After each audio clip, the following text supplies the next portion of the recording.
رسول اللہ صلی اللہ علیہ وسلم کے پاس عیسائیوں کا ایک وفد آیا.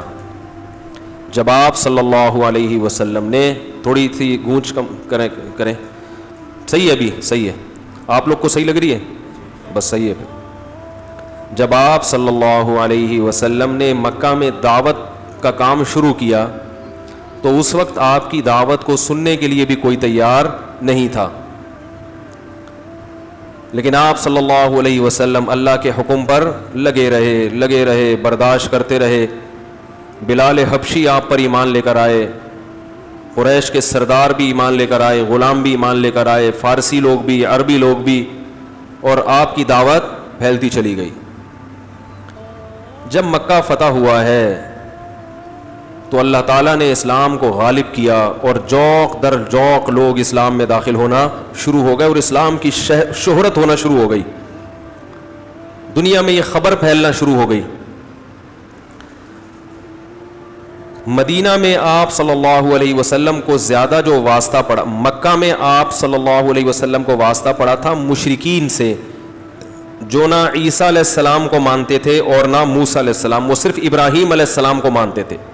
پیغمبروں کا سلسلہ تو پتہ ہے نا آپ کو، یہ تھوڑا سا میں بتا دیتا ہوں، سبق بھی تازہ ہو جائے گا، کیونکہ یہ سلسلہ اگر معلوم نہیں ہوگا تو پھر آپ کے لیے قرآن کے دروس کو سمجھنا بہت مشکل. سب سے پہلے کون سے پیغمبر آئے؟ الحمدللہ آدم علیہ السلام، شکر ہے اتنی نالج ہے. اس کے بعد شیس علیہ السلام، پھر ادریس علیہ السلام، پھر درمیان میں آتے رہے ہیں بہت سارے جو ہمیں معلوم ہے، ہم ان کی بات کر رہے ہیں. پھر نوح علیہ السلام، یہ بہت پرانے پیغمبر ہیں، نوح علیہ السلام. پھر قدیم پیغمبروں میں حضرت ابراہیم علیہ السلام، یہ بھی قدیم پیغمبروں میں. پھر ابراہیم علیہ السلام کے دو بیٹے تھے، اسحاق اور اسماعیل. اسحاق علیہ السلام کی اولاد تھی فلسطین میں، ارض شام میں. یہ جو آج کا شام ہے یہ بہت چھوٹا ہے. نبی کے دور میں اس کی حدود، جیسے نبی کے دور کا جو ہندوستان ہے اس میں سندھ بھی تھا، اس میں پنجاب بھی تھا، بلوچستان بھی تھا، اور برما بھی تھا، اور اس میں بنگلہ دیش بھی تھا، اور شاید نیپال بھی تھا اس میں، جہاں سے وہ مردوں کا ایک واقعہ ہو چکا ہے. تو کنفرم نہیں ہے نیپال اس میں تھا یا نہیں تھا، لیکن یہ اتنا بڑا خطہ کیا کہلاتا تھا؟ ہندوستان. تو یاد رکھو جب بھی کوئی حدیث آیا کرے نا کسی کے بارے میں تو اس میں اس دور کے جغرافیہ کے لحاظ سے بات کی جاتی ہے. یہ جو غزوہ ہند ہے، ہندوستان کا جہاد ہے، اس کے بارے میں آج کل بہت کچھ لکھا جا رہا ہے، بہت کچھ، لیکن مجھے ایسا لگتا ہے کہ کچھ توڑ مروڑ کے، کچھ کھینچتان کے احادیث کو چشمہ کیا جاتا ہے. جو امکانی چیز ہوتی ہے اس کو امکان کے درجے میں بیان کرنا چاہیے، اس کو ایسا پیش گوئی کہ گویا لگے کہ جی ایسا ہونے والا ہے. پھر جب نہیں ہوتا تو لوگوں کا ایمان داؤ پہ لگتا ہے.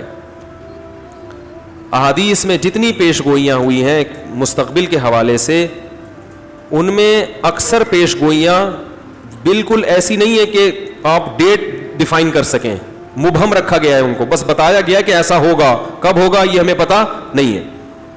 اور کچھ پیش گوئیاں تو ایسی ہیں کہ جو ایک دفعہ پوری ہو چکی ہیں، اب دوبارہ ابھی وہی پیش گوئی ہوگی کہ نہیں ہوگی یہ یقینی طور پر ہم نہیں کہہ سکتے. جیسے ہندوستان کا جہاد، اس کے بارے میں فضیلت وارد ہوئی ہے کہ عصابتان من امتی احرزہم اللہ من النار، میری امت کی دو جماعتیں ایسی ہیں جن کو اللہ جہنم کی آگ سے بچائے گا. عصابۃ تغزو الہند، ایک وہ لشکر جو ہندوستان پہ حملہ کرے گا، وعصابۃ تکون مع عیسی ابن مریم، اور ایک وہ لشکر جو حضرت عیسیٰ کے ساتھ مل کر لڑائی کرے گا. اب ہندوستان کا جو جہاد تھا اس میں جب حملہ ہوا جن لوگوں نے ہندوستان پر، وہ اس فضیلت کے یقینی اہل ہیں.